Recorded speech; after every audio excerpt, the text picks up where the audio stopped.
At ayun na nga guys, ito na nga pala ang final look ni Lokbu. Ito nga pala ang labas niya, grabe, napakaganda. Meron siyang malaking logo ng Team Itik guys. At etong kabilang side niya naman, syempre may design din yan, napaka-cute.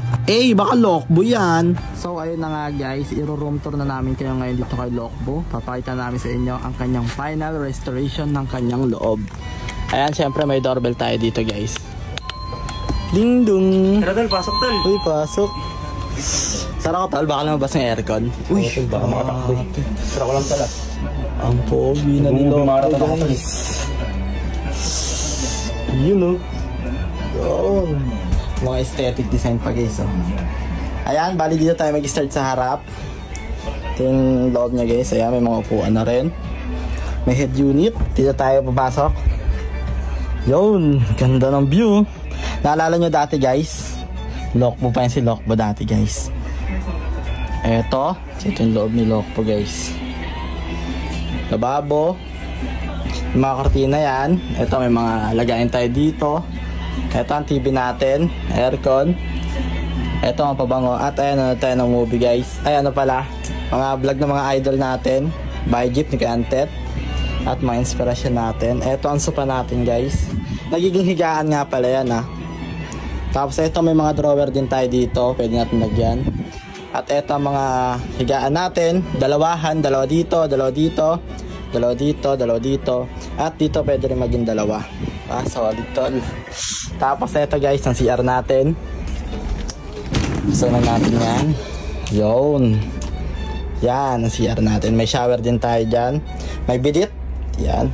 Tapos itong ilaw natin, syempre nababago rin yan. Pwedeng white, pwedeng blue.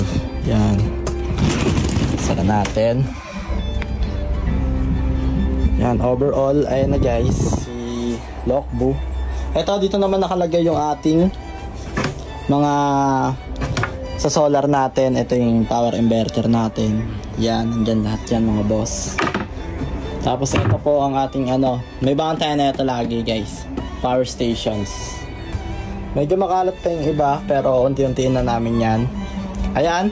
Eto guys, ililigpit natin to kapag ano to kaya Iligpit natin to Kapag natakbo tol, nakaligpit yung mga yan. Kapag nakaparking tayo, doon lang natin sila ilalabas. Bale, ito nga pala guys, ito yung sinadjust sa atin ng isang follower natin. Ano to, carbon monoxide alarm. Bali na detect niya kapag masyado ng maraming dito. Pag sobrang dami ng mga carbon monoxide. Carbon monoxide. Kasi daw yun not good for your health.